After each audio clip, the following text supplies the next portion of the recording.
대구에선 모르는 사람이 없는 납작만두. 타지에서도 모르는 사람이 많지 않지만 아직 먹어본 적 없는 사람들도 꽤 있을 텐데요.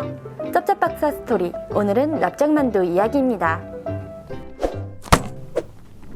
납작만두는 1960년대에서 1970년대에 흔식, 분식 장려 운동의 영향으로 탄생했을 것으로 추정되고 있습니다. 분식 장려 운동이란 우리나라의 주식인 쌀이 부족해 나온 정책이었습니다. 베이비 붐으로 늘어난 인구에 비해 쌀 생산량이 턱없이 부족했던 한국은 당시 쌀뿐만 아니라 다른 곡물도 풍족하지 않았습니다. 이때 식량난에 시달리던 우리와는 달리 미국은 잉여 농산물이 넘쳐났습니다. 미국은 잉여 농산물을 처리해야 했고 농산물들을 해외로 싼 가격에 팔거나 무상으로 지원해주기로 합니다. 그 덕에 우리나라는 밀가루와 옥수수와 같은 곡물이 다른 곡물에 비해 월등히 많아지게 되었습니다.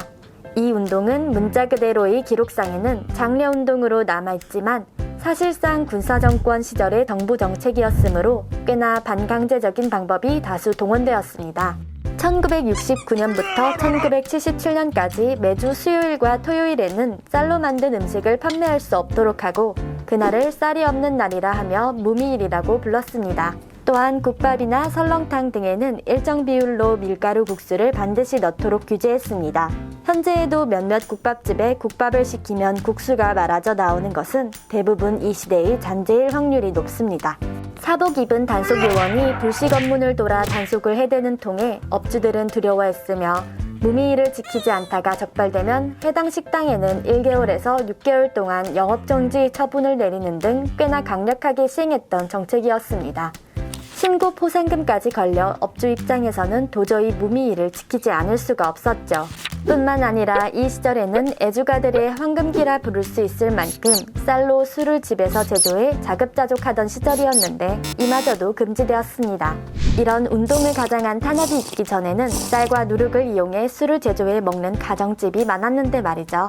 이 시절에 막걸리에 취해 사는 한량인 아버님들이 많고 남편의 음주에 스트레스 받는 어머님들이 많았던 이유기도 합니다.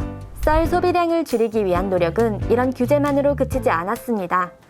당시 정부는 흰쌀 편식은 체질의 산성화를 초래하고 대뇌 변질증을 일으키며 판단력을 저하시키고 지능이 떨어지게 한다라는 해괴한 주장을 할 정도였으니까요. 하지만 오히려 규칙이나 기준이 있을 때 사람들은 더 창의적으로 바뀐다는 사실을 아시나요? 이런 규제와 장려운동에 맞춰 태어난 음식이 바로 떡볶이와 납작만두 같은 레전드 분식들입니다. 납작만두는 사실 출생신고가 정확히 되어 있지 않은 음식입니다. 누가 어떻게 만들었는지 정확하게 기록된 사실이 없거든요. 카더라 하는 탄생설만 두 가지가 존재하는데 그중 설득력이 높은 첫 번째 설은 60에서 70년대에 밀가루가 풍족한 데 비해 만두소는 부족해서 만두피가 메인인 음식을 만들었다는 썰입니다. 두 번째 설은 한국인의 입맛에 중국 만두가 맞지 않아서 한국식으로 현지화시켜버렸다는 설인데요. 충분히 가능한 이야기이지만 배가 고픈 시절이라 취향을 운운할 만한 상황이 아니었다는 점을 감안해보면 아무래도 첫 번째 설이 훨씬 더 설득력 있어 보이는 게 사실입니다. 이런 출생이 불분명한 납작만두는 꾸준한 사랑을 받으며 대구 향토 음식으로 자리 잡습니다. 대구 신미에도 등극했죠. 사실 대구 사람들은 납작만두를 어디에서나 먹을 수 있기 때문에 타지에서 납작만두를 팔지 않는다는 사실에 더욱 놀랍니다. 대구가 막창이 유명하다고? 납작만두가 대구에서만 판다고? 대구 사람들은 늘 당연하게 먹던 것들이라 이런 것들이 타지에 없다는 사실이 도리어 충격적으로 느껴지죠. 나름대로 대구 신미에 선정된 납작만두는 먹어보고 실망하는 사람이 적지 않습니다. 지역 명물이라기에 어떤 자극적인 맛이 있겠구나 라고 기대하신 분들이죠. TV나 유튜브에서 보면 납작만두 먹방을 보면 뭔가 자극적인 맛이 있는 것처럼 보이지만 실제 납작만두는 아주 심심하니 편안한 맛입니다. 그 심심함이 매력이고 어디에서나 잘 어울리는 맛이라 떡볶이에도 해무침에도 쫄면에도 다 잘 어울릴 수 있는 것이죠. 대충, 간단, 심심이란 볼품없는 낱말들이 납작만두와 아주 잘 어울리는데요. 앞서 말씀드린 것처럼 납작만두는 만드는 것도 대충 만들 수 있습니다. 얇은 피에 부추와 마늘, 당면을 조금 넣고 기름에 올리면 끝이죠. 좀 더 자세하게 설명해 볼까요?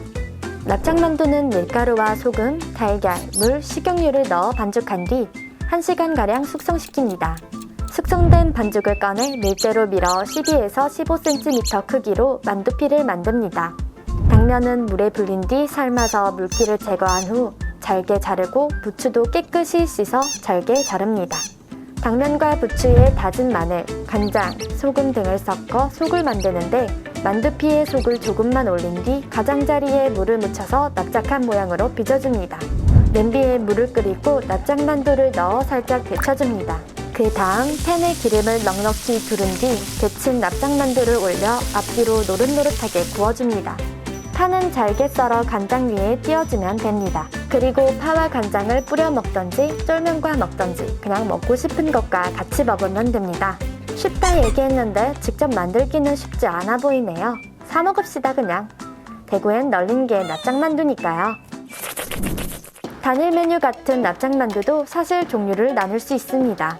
바로 분식점에서 흔히 먹을 수 있는 완제품을 튀기기만 해도 나오는 납작만두와 가게에서 직접 제조해 완제품과는 또 다른 맛을 느낄 수 있는 납작만두로 나뉘는데, 말했듯이 분식점에서 드실 수 있는 제품들은 대부분 완제품을 사용합니다.